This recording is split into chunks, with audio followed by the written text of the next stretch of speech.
Venha uma palavra na direção do teu coração. Venha uma palavra na direção do teu sonho. Venha uma palavra na direção da tua necessidade. Venha uma palavra, é ali como flecha do alvo. Por isso eu gostaria que você fechasse teus olhos e desejasse.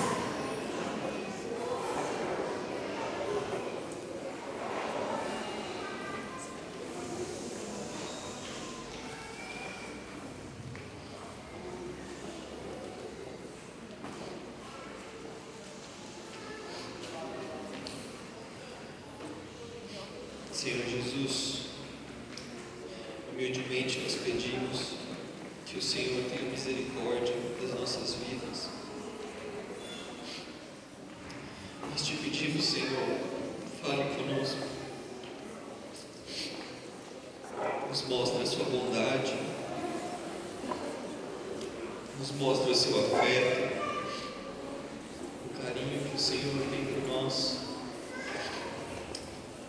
Pai amado, nós te pedimos que o Senhor revele a ira que o Senhor tem do nosso pecado, que o Senhor revele a nós a ira e a fúria que o Senhor tem contra a desobediência dos nossos corações. Revela-nos, Deus, a justiça que há somente em Jesus Cristo. Tenha misericórdia de nós, Pai. Nós te pedimos, fala conosco, porque nós precisamos da sua voz, nós precisamos da sua direção, nós precisamos da sua ajuda. Espírito Santo de Deus, nós, como igreja, deveríamos ser os mais humildes aqui da terra, porque nós deveríamos assumir que somos totalmente dependentes de Ti. Totalmente dependentes da sua misericórdia, totalmente dependentes do seu perdão, totalmente dependentes da obra de Jesus na cruz, totalmente dependentes, Senhor.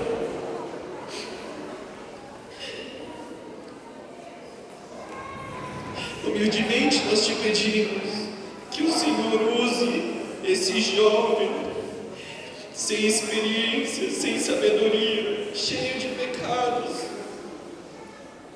E por misericórdia o Senhor fale com o seu povo através das Escrituras, daquilo que os apóstolos escreveram antes de nós. Deus, que nós venhamos ouvir a sua voz.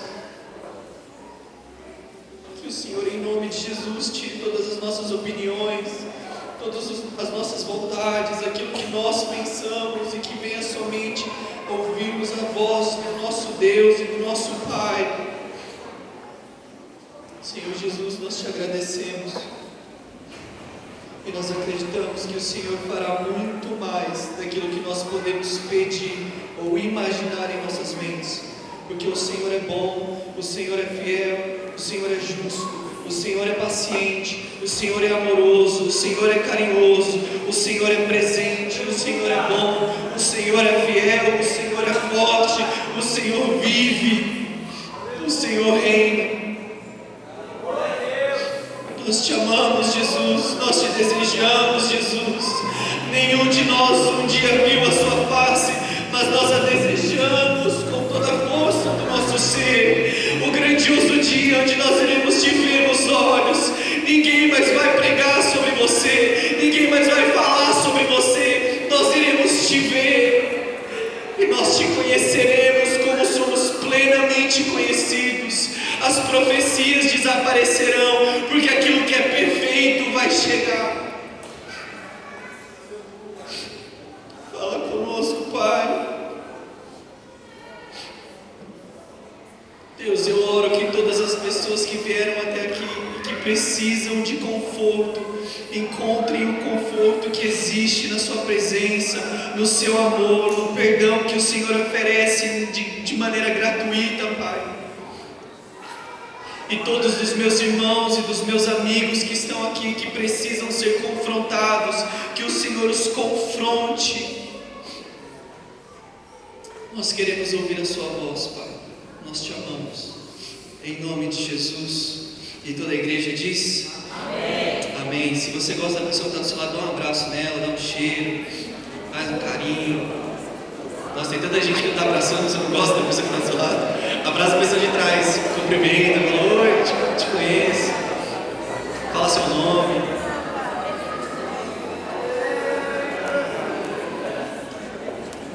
Sai do seu lugar, dá um abraço em alguém que você nunca abraçou na vida. Se você não conhece alguém, vai lá, dá um abraço. Não espera a pessoa te abraçar, não. Não fica esperando alguém te abraçar. Vai lá, abraça a pessoa, tá frio, dá um aperto. Gente, vamos abraçar, tá frio.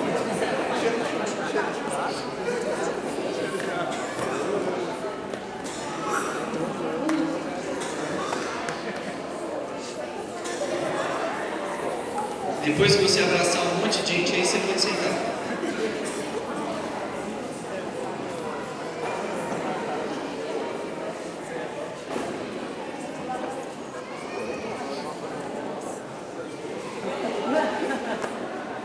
Aí depois que você abraçou, aí você se assente.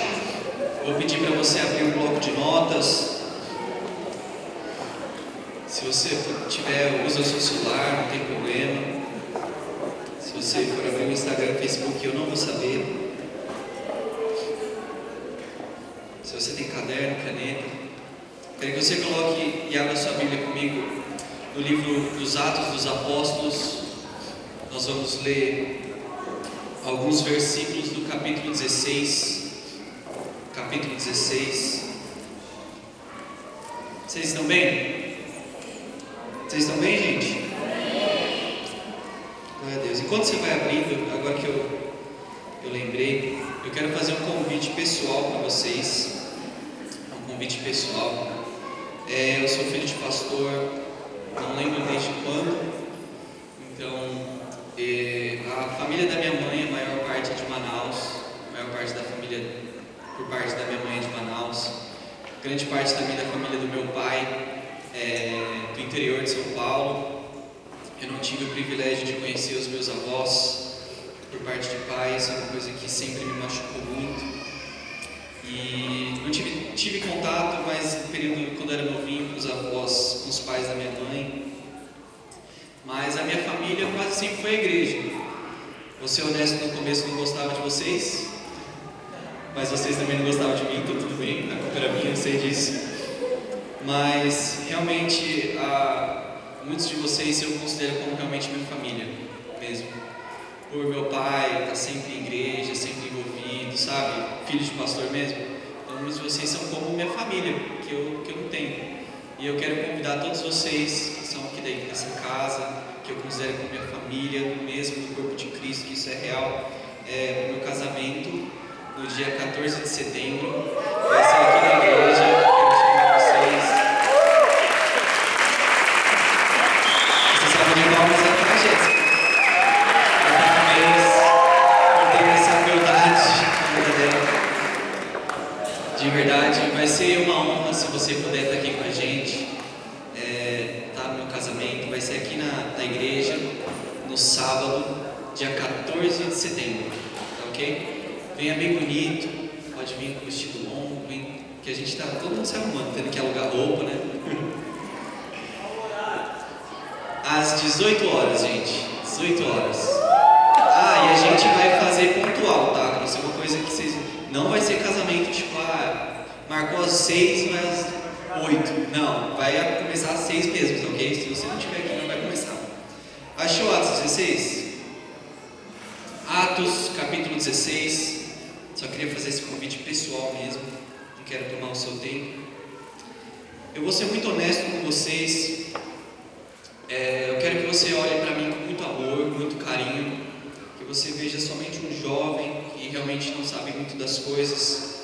Mas como mensageiro de Deus, Deus colocou algo no meu coração, é uma mensagem que já está há muito tempo já no meu coração, e Deus ontem à noite me incomodou.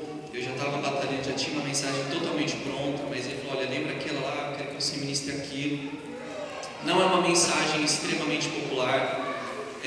O que nós vamos falar hoje não é algo habitual que você ouve, mas eu quero que você ouça com atenção, com carinho e nós vamos procurar ser o mais fiéis possível ao que a Bíblia diz, ao que a Escritura diz e aquilo que Deus realmente testificar no seu coração. E eu creio que o Espírito Santo pode falar com você. Aqui, como igreja ou qualquer igreja, nós acreditamos que quem ministra sempre é o Espírito Santo. Se eu, Eric, começar a ministrar aqui, você vai ouvir um monte de coisa, mas sua vida não vai mudar. Talvez algumas coisas não vão ser legais, mas se o Espírito Santo falar através de mim, a sua vida pode ser realmente transformada. Você pode ir das trevas para o reino do Filho do amor de Deus, você pode receber salvação. Então é isso que nós esperamos aqui nessa noite. E você já abriu Atos 16 já, né? Eu quero que você vá comigo no versículo 16 também. Versículo 16. Pode ficar tranquilo que a gente não vai fugir do horário. A minha mensagem não vai ser longa. Atos 16, versículo 16. Quem achou, diga vai Corinthians. Brincadeira. Atos 16. O livro de Atos ele foi escrito pelo apóstolo Lucas. Ele é uma continuação do Evangelho de Lucas. Ele escreveu para Teófilo, um grego muito importante da sua época, e ele conta basicamente o começo da igreja. Nós chamamos de igreja primitiva, os primeiros anos da comunidade de pessoas que acreditavam que Jesus, nascido no meio do povo de Israel, era o Filho de Deus. E esse grupo de pessoas começou de uma maneira explosiva em uma mensagem de um dos apóstolos, Pedro, e ele começa a narrar alguns acontecimentos importantes para a igreja. E um dos homens mais importantes para a história da igreja, você já ouviu muito falar sobre ele, sobre Paulo. Ele a princípio era um dos perseguidores dos cristãos, que nós só ganhamos esse nome, cristãos, depois em Antioquia, mas nós éramos conhecidos como uma seita. Vocês estão me ouvindo bem? Eu sei que vai oscilar, tá bom? Desculpa se oscilar, tá bom, gente? Preste atenção. Esse homem, Paulo, que era a princípio um perseguidor da igreja, de maneira do nada, ele se tornou um discípulo de Jesus e rapidamente começou a pregar. Isso confundiu as pessoas, mas ele foi tão importante para a divulgação de Cristo que ele se tornou provavelmente o apóstolo mais famoso, junto com Pedro. E agora nós vamos ver uma passagem sobre essa vida de Paulo, beleza? E diz assim: certo dia, indo nós, Lucas está se colocando na história, Lucas está dizendo para Teófilo, certo dia, indo nós para o lugar de oração, encontramos uma escrava que tinha um espírito pelo qual predizia o futuro. Ela ganhava muito dinheiro para os seus senhores com adivinhações.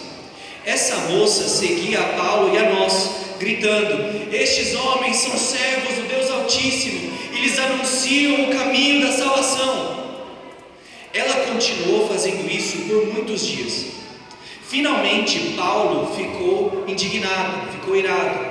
Ele se voltou e disse ao espírito: em nome de Jesus Cristo, eu lhe ordeno que saia dela. E no mesmo instante o espírito a deixou. Percebendo que a sua esperança de lucro tinha se acabado, os donos daquela escrava agarraram a Paulo e Silas e os arrastaram para a praça principal, diante das autoridades. E levando aos magistrados, eles disseram o seguinte: estes homens são judeus e estão perturbando a nossa cidade, propagando costumes que a nós romanos não é permitido aceitar e nem mesmo praticar. A multidão ajuntou-se contra Paulo e Silas, e os magistrados ordenaram que se lhes tirassem as roupas e fossem açoitados. Depois de serem severamente açoitados, foram lançados na prisão. O carcereiro recebeu uma instrução para vigiá-los, cuidá-los com cuidado. E tendo recebido essas ordens, ele os colocou, os lançou no cárcere interior e lhes prendeu os pés no tronco. Por volta da meia-noite, Paulo e Silas estavam orando e cantando hinos a Deus. Os outros presos os ouviam. De repente, houve um terremoto tão violento que os alicerces da prisão foram abalados. Imediatamente todas as portas se abriram e as correntes de todos se soltaram. O que Lucas, o apóstolo Lucas, está descrevendo para mim e para você é uma história muito conhecida de nós. Quantos aqui já ouviu essa mensagem, esse texto, ou já ouviu falando? É um texto conhecido, a gente gosta desse texto. E ele é um texto, gente, incrível, incrível. Porque ele ensina a mim e a você algumas condutas de cristão que nós devemos ter. A primeira coisa, como já foi falado hoje cedo, é a nossa relação com as circunstâncias, com as situações da vida. Nessa situação é um pouco mais extremo, como dois homens castigados, açoitados, que foram colocados nus diante de toda a cidade, que foram presos. Só que ainda assim, à meia-noite, quando eles estavam presos, eu não imagino uma prisão muito confortável, não sei você, mas ainda assim, meia-noite, eles estavam orando e cantando numa altura que as pessoas conseguiam ouvir. Lucas descreve que os presos conseguiam ouvir a Paulo e Silas. E diz que de repente, à meia-noite, teve um terremoto e todas as portas se abriram e todas as cadeias de todos os presos caíram ao chão. E literalmente ele mostra para mim e para você o poder real, tangível que existe na minha e na sua adoração a Deus. De maneira que, independentemente de como nós estamos, seja preso com alguma dificuldade ou um certo tipo de problema, a nossa adoração tem um poder para mudar a situação que nós estamos. Como você já foi ensinado. Então, as circunstâncias do dia a dia da nossa vida não podem influenciar a nossa maneira de adorar. É a nossa maneira de adorar que deve influenciar as circunstâncias do nosso dia a dia. Está comigo? Existe poder na oração e na adoração. O nosso poder não é força física que nem Sansão. Ainda assim, o poder de Sansão estava nele mesmo, estava no que ele fazia, no voto dele, naquilo que Deus concedia a ele. Existe poder na oração e na adoração. De maneira que, às vezes, por mais que você não esteja em uma situação favorável, em uma coisa que você goste, ainda assim, a sua oração e o seu poder, a adoração tem poder para mudar as situações que nós vemos. Existe poder em adoração. Literalmente o texto mostra para mim e para você que o que libertou e o que salvou aqueles homens foi a adoração. Eles não quebraram as correntes com os pés, eles não fizeram assim, tipo, pá, e abriram. Eles não deram, sei lá, um negócio na porta, assim, chá. Eles nem deram ordens do tipo, porta do Satanás, caia, liberte-nos. Eles não fizeram isso, eles não estavam pedindo isso. Eles estavam orando e adorando a Deus. E a adoração deles fez algo na vida de todas as pessoas que estavam naquele lugar. Você viu que a Bíblia disse para mim e para você que todos, a porta de todos foram abertas? Não foi só dos dois, foi de todos. Ou seja, a sua adoração tem poder de influenciar as pessoas que estão ao seu redor. Isso não é privativo ou exclusivo de pessoas crentes. Você está comigo? Você entende que a adoração que você tem, a sua oração a Deus tem poder de Deus para transformar situações? De maneira que, se você esperar, como já foi dito, o cenário perfeito para você adorar e para você orar, você vai ser aquele tipo de crente que quando você acorda tipo, mano, você acorda, você lê uns 3 salmos, você lê um provérbios que o apóstolo pediu, você vai até para Deuteronômio que você não consegue terminar, você vai lá, você lê, você fala, você vai no carro orando, botando, sei lá, quem que é, não sei, que você gosta de ouvir aí, você coloca no rádio, Irmão Lázaro, não sei, você gosta, o pessoal do fogo, você bota o coisa do, quem que é, o varão do quê? O varão do movimento, você ora, nossa, o sinal fecha, você dá glória a Deus, você fala, aleluia, Deus é bom, né? Não é verdade? Quando você recorda aqueles dias bem com Deus, você ora, você olha para o seu chefe, você dá glória, você fala graça e paz para ele. Quando vem um problema, quando chega às 5h45, está na hora de você ir embora, vem um problema, você dá um sorriso, eu vou te ajudar. Chega aquele cliente, você fala assim, vem cá, eu vou te ajudar. Você faz tudo isso, só que no outro dia, você recebe uma notícia ruim, você faz o quê? Você não lê a Bíblia, você não ora. Esse é o tipo de cristão que a sua adoração dele depende da situação. Quando não está tão frio, ele vai para a igreja. Quando ele teve uma semana boa, ele vem para cá. Aí quando ele fica triste, aí é aquele negócio, entende? Quando a pessoa está inspirada, ela ouve louvor. Ela ouve músicas que na mente dela é louvor. Mas quando ela está mal, ela fala assim, agora eu vou ouvir o que eu quero.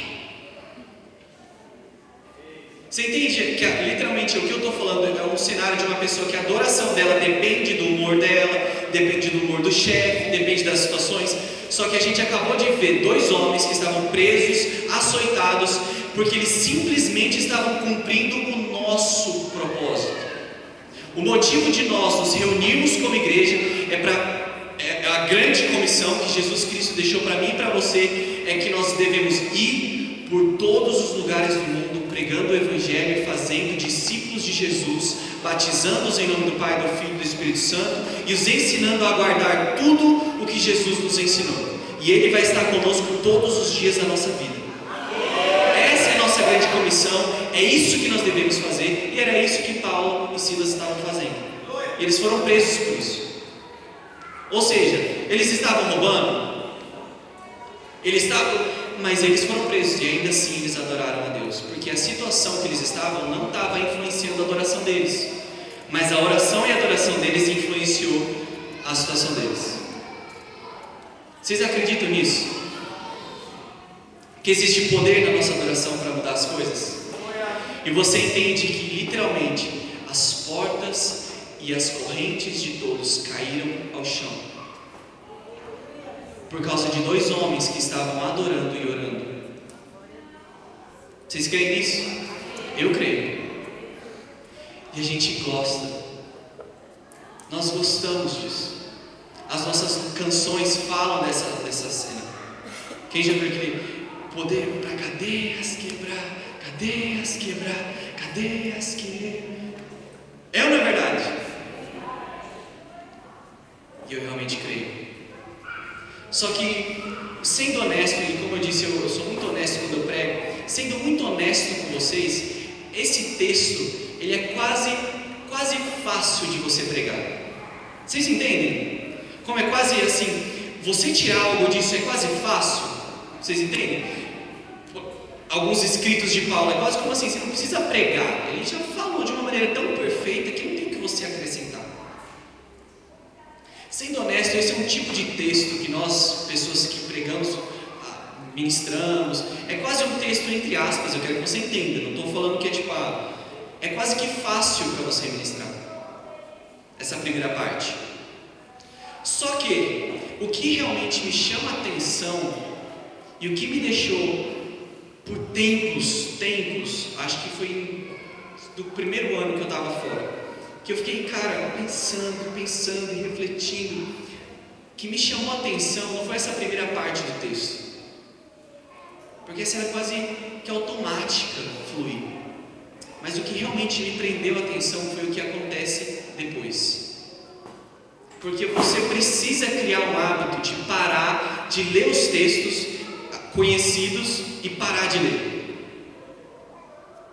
Porque se você continuar lendo, você vai ver que muitas coisas elas têm uma continuação. E eu quero dizer que eu gosto dessa primeira parte, eu não estou dizendo que ela é mentira, porque eu creio. Só que o que me chama a atenção não é a parte que eles adoram a Deus e a adoração deles libertam a todos. O que me chama a atenção é a segunda parte, que mesmo livres, eles não saem da prisão. A adoração deles libertou a todos. Mas depois de livres, sem nenhuma porta ou qualquer tipo de cadeias, eles não saem do lugar. Vamos ler essa parte? Eu quero que você volte comigo no texto em Atos 16. E nós vamos continuar lendo aquilo que aconteceu.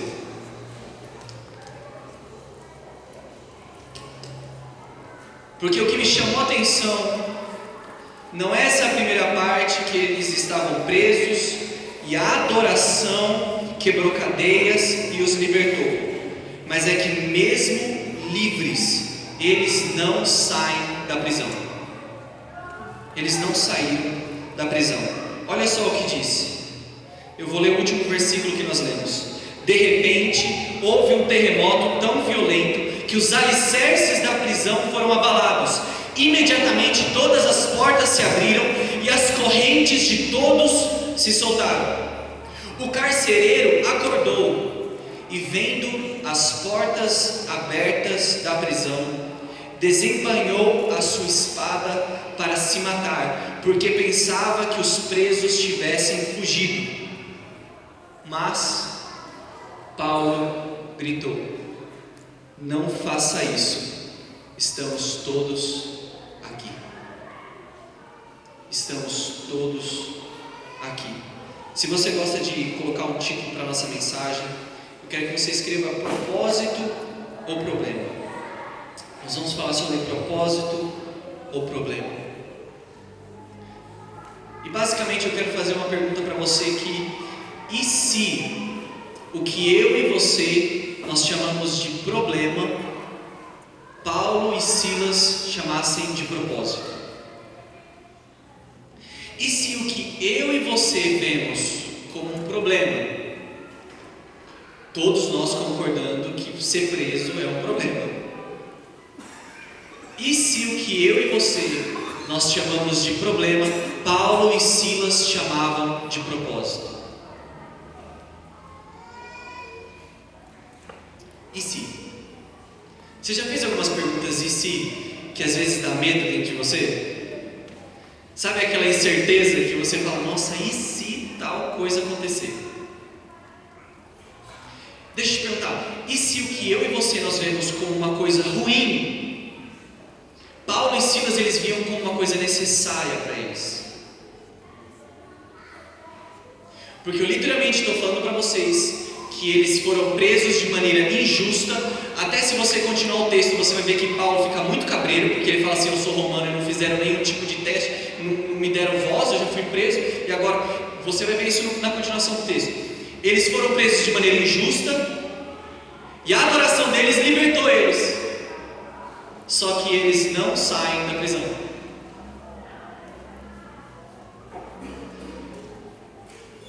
Posso te perguntar?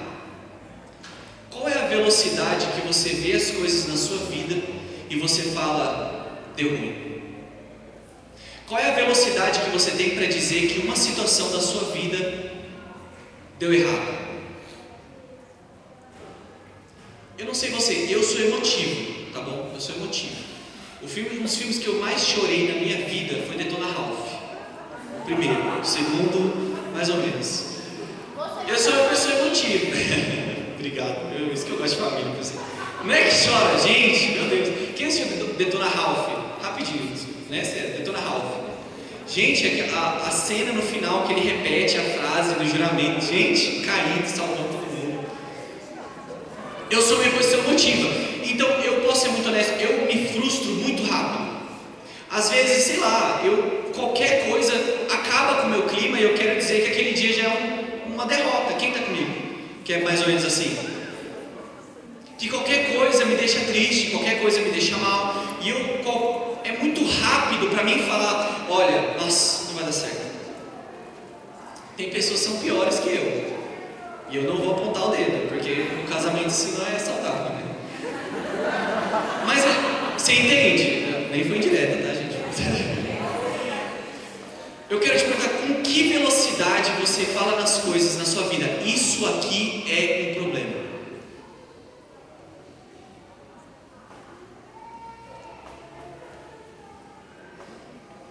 Sabe por quê? E eu quero dar uma dica. Eu não sou o cristão do ano, e eu tenho 5 anos mais ou menos de conversão, de que eu realmente me entreguei a minha vida a Cristo. Mas uma das coisas que eu percebi com o tempo, não foi rápido, foi com o tempo, é que a nossa vida cristã, a nossa caminhada com Cristo, ela usa muito a parte que pessoa de Jundiaí não sabe usar, que é o retrovisor. Que a gente que é Jundiaí tem algo no nosso sangue, que a gente não sei para quem serve aqui. O seta então é para gente rica. Mas a vida cristã que eu e você temos, ela é muito usando o retrovisor e olhando para trás. Sabe por quê? Porque é só com o tempo que você olha para trás da sua vida e você fala: foi Deus que me tirou daquilo, foi Deus que me livrou daquele relacionamento, foi Deus que me entregou aquela casa, foi Deus que não me deixou morrer naquela noite, foi Deus que me livrou daquela overdose. Era para eu ter morrido ali, mas hoje eu sei que Deus me tirou daquele lugar, foi Deus que cuidou de mim, foi Deus que abriu aquela porta, foi Deus que acabou com aquele relacionamento, foi Deus.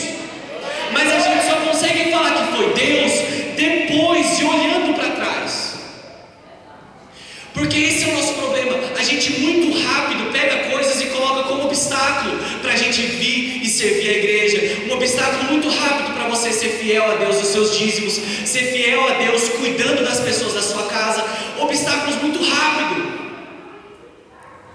A gente é muito rápido no gatilho para ficar bravo com alguém, a gente é muito rápido para tirar e começar a culpar os outros, a gente é muito rápido para definir o que é ou não é problema na nossa vida.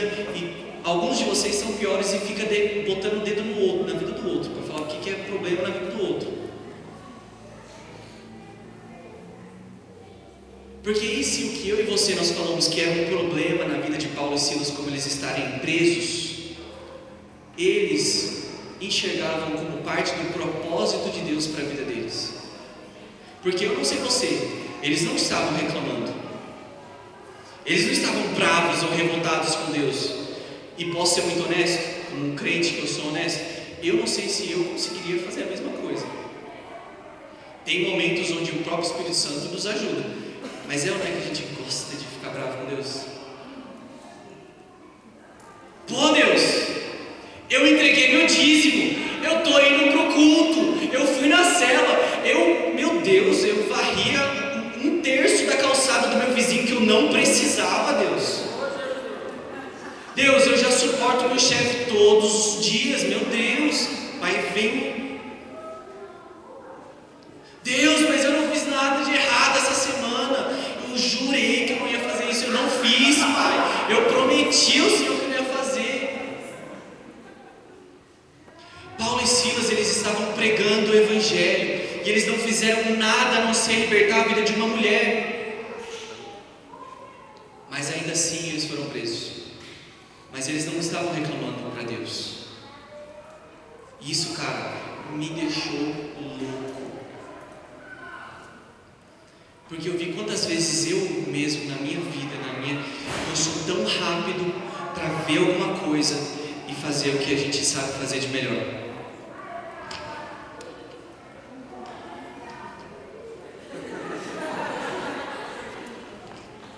Às vezes você nem sai da cama, você só olha para a pessoa que está do seu lado e faz assim.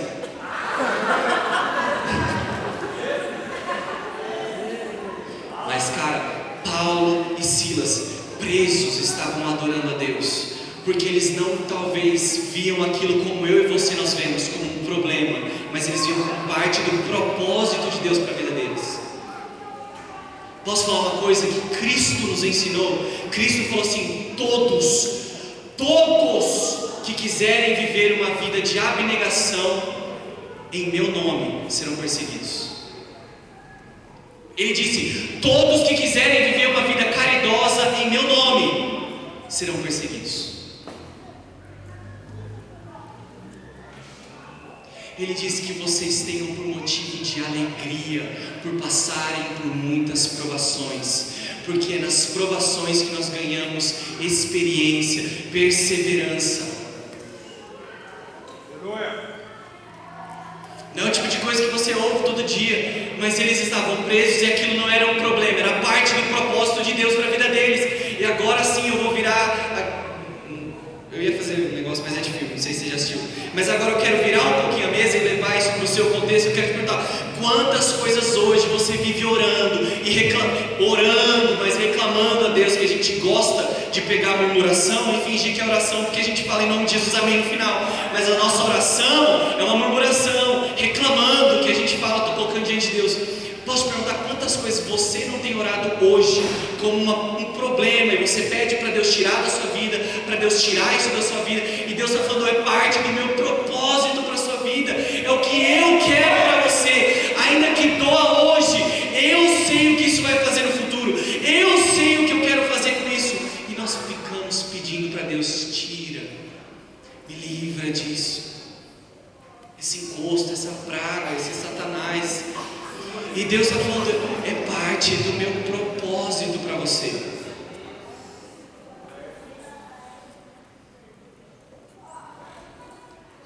E se o que você tem orado hoje e você vê como um problema na sua vida é só um pedacinho do quebra-cabeça do desenho que Deus fez para você? Se você tivesse mais fé e confiança de que Deus, Ele é tanto bom como soberano, e que não acontece nada na sua vida que Deus não saiba, você diria, Deus, eu não sei qual é o propósito que você tem para isso na minha vida, eu não sei o que você está querendo me ensinar, me ajuda, mas eu acredito que o Senhor é bom, e se eu tiver que passar por isso eu passo, e se eu tiver que lutar contra isso eu luto, e se eu tiver que adoecer por causa disso eu adoeço, mas que o seu nome cresça na minha vida, que você venha ganhar toda a glória com o que eu passo, com o que eu ganho e com o que eu sofro também.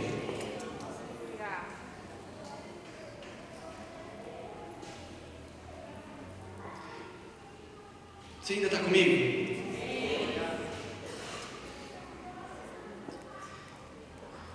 Posso te fazer uma outra pergunta? E se Pedro e Silas, no texto que a gente acabou de ler, eles não estavam acorrentados a uma prisão romana, mas aqueles dois homens estavam acorrentados ao propósito de Deus na vida deles? E se o que estava prendendo eles naquele lugar não era aquelas correntes? E se o que estava prendendo aqueles dois homens naquela prisão não eram as portas que não deixavam eles ir, mas o que mantinha aqueles dois homens ali era um propósito de Deus?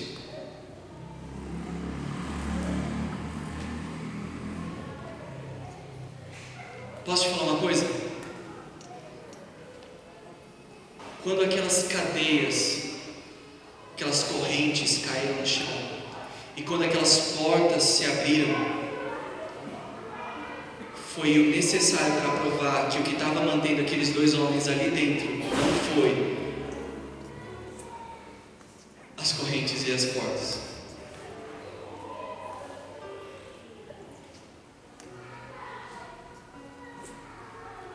Era algo muito maior.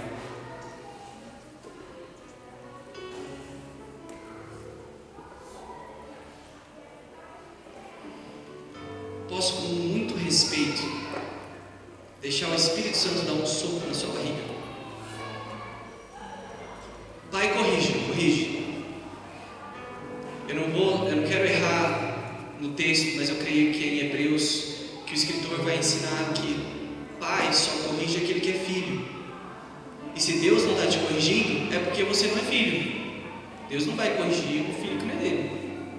Então, se o Espírito Santo quer te dar um soco, é porque Ele te gosta, mas se passar do lado, se preocupe.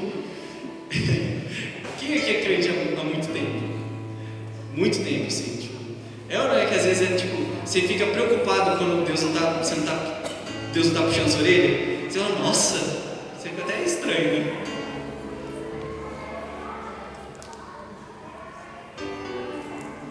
Muito cuidado, preste atenção, muito cuidado com a maneira que você vê os problemas da sua vida.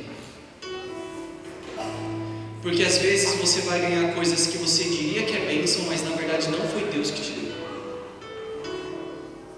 E esse é um erro nosso, de nós pregadores, de nosso contexto evangélico, nosso contexto, esse é um erro nosso, de pessoas que têm meu erro, de se nós só colocarmos o nosso inimigo como ele veio para roubar, matar e destruir, e a gente associar isso com problemas como falta de dinheiro, qualquer tipo de coisa, quando Deus te dá um emprego, você vai achar que vai ser sempre Deus. Mas se você já viveu um tempo na igreja, você sabe de pessoas que ganharam um emprego, ganharam um pouquinho de aumento e saem da igreja. A pessoa vive pedindo uma bênção para Deus, e quando recebe, a gente que é da igreja acha que foi Deus, mas quando a pessoa some, aí a gente descobre que nunca foi Deus, que a pessoa não estava aqui por causa de Cristo, ela estava interessada em ganhar coisas, e quando alguém que se disse passou, ela recebeu, ela sai. Então nosso inimigo veio para roubar, matar e destruir. Só que às vezes ele faz isso, sabe como? Com presentes, com coisas que esse é um problema nosso, meu, nosso contexto. A gente fica falando para você que tudo aquilo que é problema na sua vida é o diabo. Tanto que quando não é verdade, vamos ser honestos, gente. Quando tem um problema, a gente chega aqui e fala assim: amigo, o inimigo está furioso. O Satanás está me tentando. Não é verdade que toda vez que tem um probleminha a gente acha que é o diabo? Estou mentindo?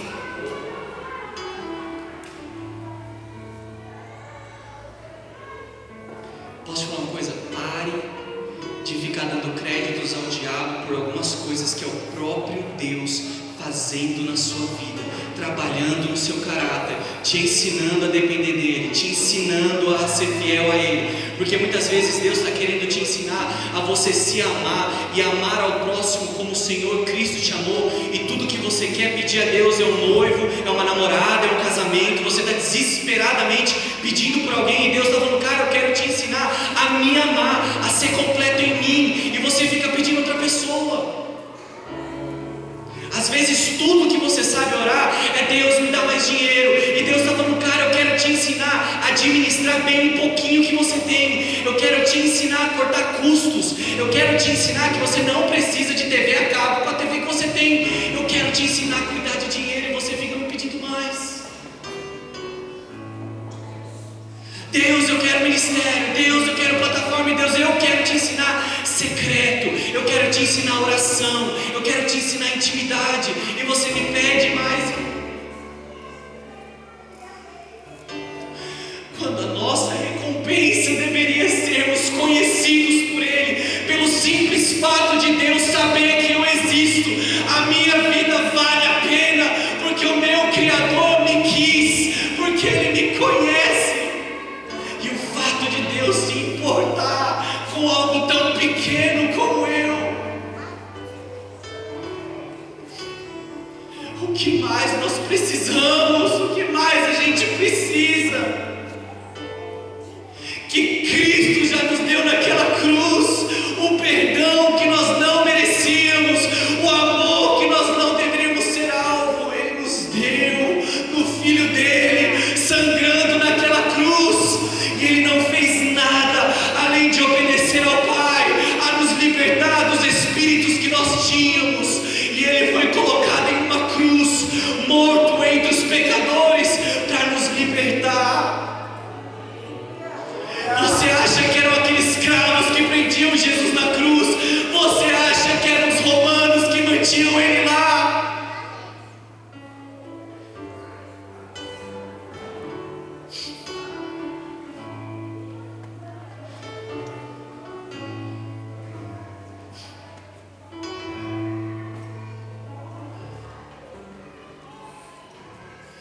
Aqueles dois homens machucados, perseguidos, presos, olham as portas abertas, as cadeias soltas, e onde muitos de nós iríamos sair correndo, eles ficam parados.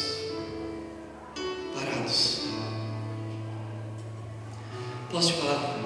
Não sei se todos vocês vão pegar isso, mas corrente é para quem quer fugir.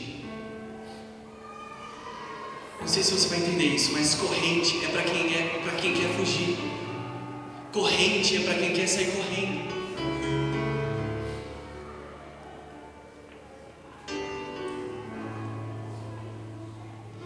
Algumas correntes que você tem hoje, alguns problemas que você tem hoje, talvez são propósitos de Deus. Porque algumas correntes que eu e você nós temos, não é para nos impedir de avançar. Deus não está querendo impedir o seu crescimento. Ele só não quer deixar você sair do lugar que Ele quer você plantado, enraizado, firme. Porque eu já falei isso, muitas vezes a gente crê que fé é somente para você avançar, fé é somente para você crescer. Sabe o que eu vejo fé? É você ser fiel em um casamento que está difícil, é você continuar trabalhando em uma empresa que não é boa, é você continuar sendo fiel quando você não recebe nada. A nossa fé é sermos perseverantes, porque nós somos amados e nós não precisamos de mais nada. Porque nós temos em nós uma esperança, algo que é superior,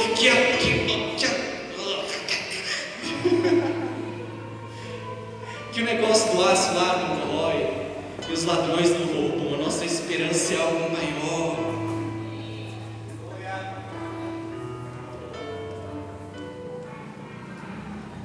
Meus irmãos, que a gente não venha ser um povo que crê que quando as pessoas vão olhar para nós, o que vai impressionar as pessoas é o que nós temos, mas é aquilo que nos tem.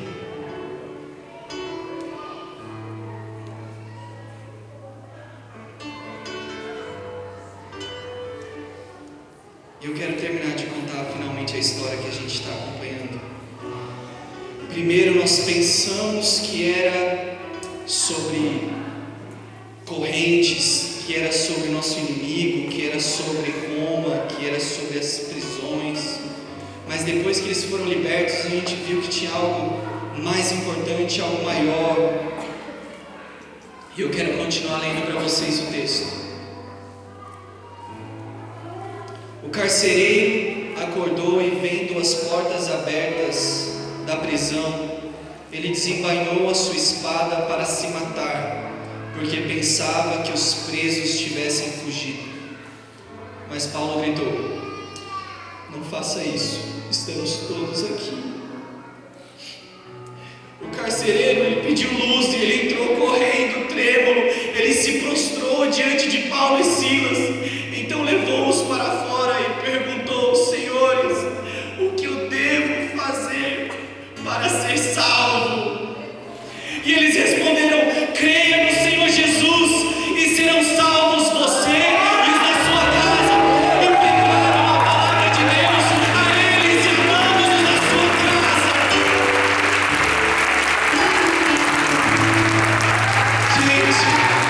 A gente precisa parar de simplesmente tirar textos da palavra.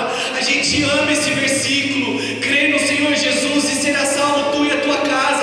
Nós amamos esse versículo, mas ele só existe porque Paulo não saiu da prisão, ele continuou ali.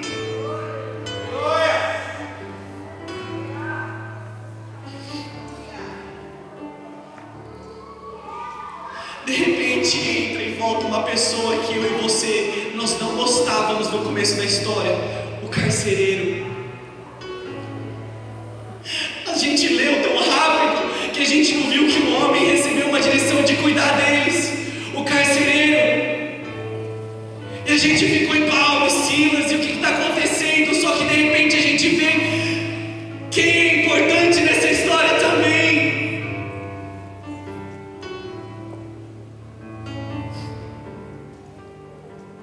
De repente aquele carcereiro, ele fala: nossa, deu ruim.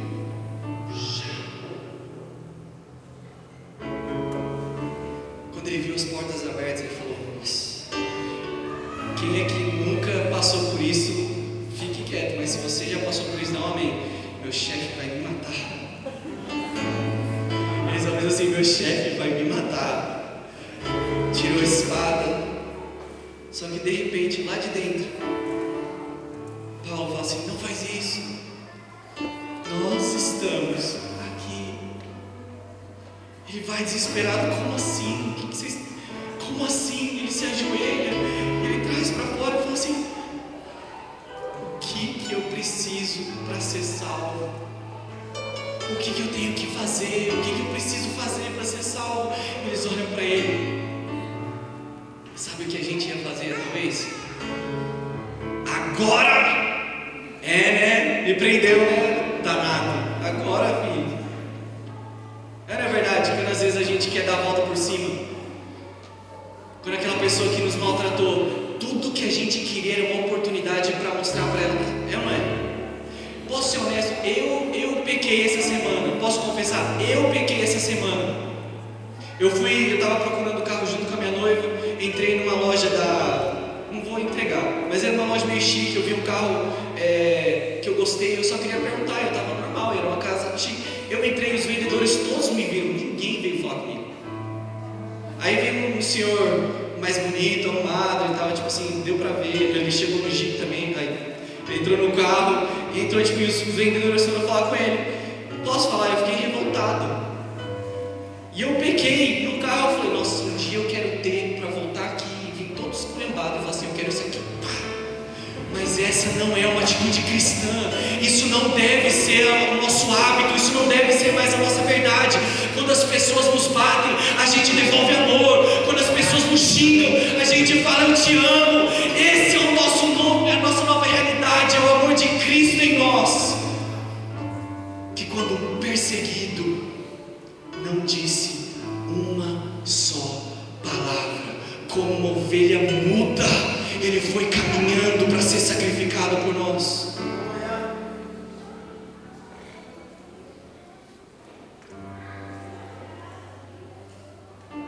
E eles falam assim, eles não retrucam, eles não se sentem cara, pega o chicote. Sabe o que eles oferecem para o homem que foi encarregado de os fazer sofrer? Eu não estou falando do seu chefe. Tira seu chefe da mente. Eles olham para ele e oferecem salvação de maneira gratuita e falam assim, crê no Senhor Jesus e será salvo tu e a tua casa. E fica mais lindo, a equipe de louvor já pode subir. E fica mais lindo, preste atenção, não acabou. Eles falam assim, crê no Senhor Jesus e serão salvos você e os da sua casa. E pregaram a palavra de Deus a ele e a todos de sua casa. Versículo 33. Eu preciso ser honesto que eu sou chorão, eu não acho que isso é falta de masculinidade. Eu chorei na frente da minha noiva. No versículo 33, naquela mesma hora da noite, o carcereiro lavou as feridas deles. O carcereiro cuidou deles. E em seguida, ele e todos os seus foram batizados. Posso falar uma coisa? Eu não quero ser espiritual, isso aqui não é espiritualização, mas a palavra de Deus faz uma associação entre o Espírito Santo e a água que flui do trono de Deus. Jesus disse, se você conhecesse o que eu te ofereço, você pediria água a mim, e de você fluiriam rios de águas vivas. A Bíblia associa Cristo, o Espírito Santo, com água, e nós acabamos de ver esse homem lavando as feridas deles, e eles batizando o carcereiro, e o Espírito Santo de Deus fazendo aqueles que eram inimigos. Olha a família, por causa de dois homens que tinham o amor de Jesus dentro deles.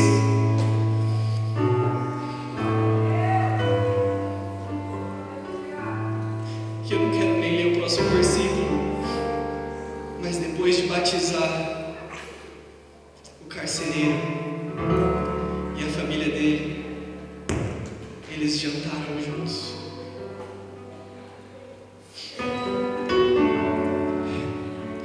Eu fico tentando imaginar, gente, desculpa, eu sou meio, eu fico tentando imaginar Paulo, Silas, o carcereiro, jantando juntos.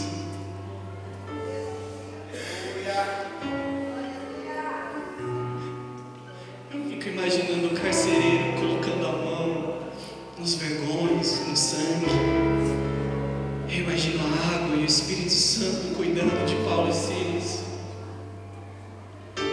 Posso te falar, nem sempre Deus vai tirar você daquilo que nós evangélicos amamos chamar de deserto. Deus não vai te livrar de todos eles. Isso se chama um pai que mima, e Deus não é isso. Às vezes você vai sim sofrer, às vezes você vai ter vergonha nas suas costas, às vezes as pessoas não vão gostar do que você diz, mas o próprio Deus, depois de cumprir o propósito, Ele cuida de você. Ele fala, olha, eu sei que você passou por aquilo, mas eu não te deixei, eu vou cuidar de você. E para as pessoas que nos perseguiram, a gente pega a mesma água e mata eles afogados. E oferece batismo, Jesus, salvação. É isso que eu e você, nós somos chamados para fazer como Cristo fez. Eu sei que vocês não fizeram por maldade, longe de dizer que vocês fizeram isso, mas quando o Marcelo, cadê o Amarelo? Quando o Amarelo falou, nosso amigão falou assim, o pastor do Taust, cadê ele? Tô nem vendo. Falei, o nosso pastor do Taust, posso falar? Cara, é isso que Deus chamou eu e você para fazer, para a gente ser pastor lá no supermercado Taust, para você ser um profeta no escritório, para você ser um evangelista na recepção do seu trabalho, para a gente ter mestres na caixa do supermercado, a gente fazer aquilo que Cristo nos chamou para fazer, com amor, com vergões nas costas.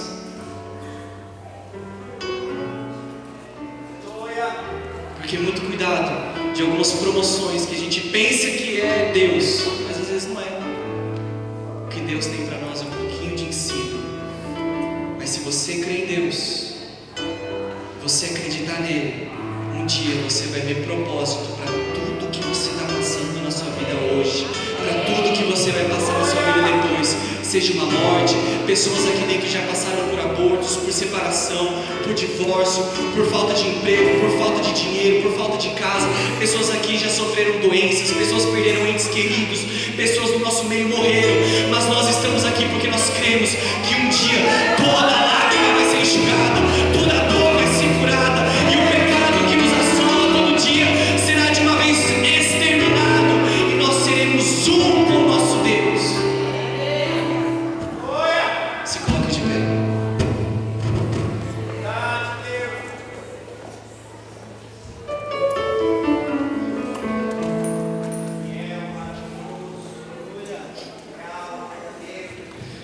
Posso te falar uma coisa que pode te ofender um pouquinho, só um pouquinho, mas eu não quero que você fique bravo comigo. Você não foi chamado para ser um cliente da igreja. Isso aqui não é uma empresa, um clientelismo que a gente quer te manter aqui com promessas vazias. Nós te chamamos para você ser um discípulo de Jesus, ainda que envolva sofrimento, ainda que envolva seus amigos abrir mão da sua amizade, ainda que signifique perca de popularidade, menos likes, menos corpo, ainda que signifique qualquer coisa, sermos discípulos de Jesus.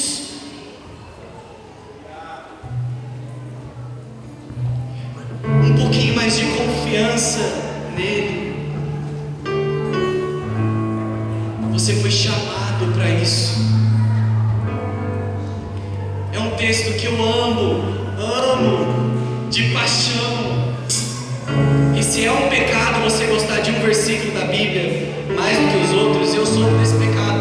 Um texto que eu amo, quando eu amo imaginar Deus falando com o profeta Ananias sobre a vida de Paulo. Esse cara que está preso, que eu estou falando de vocês, ele estava perseguindo a igreja e ele ficou cego.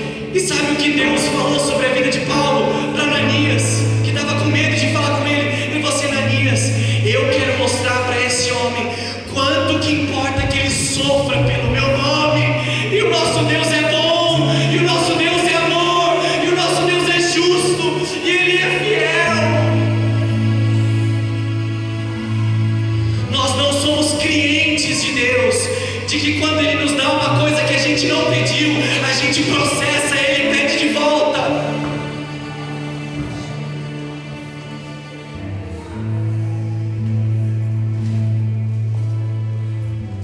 Nós somos chamados para fazer um verso de uma música bem antiga. Você que tem mais cabelo branco, você lembra? Deus deu, Deus tirou, louvado seja o nome do meu Senhor.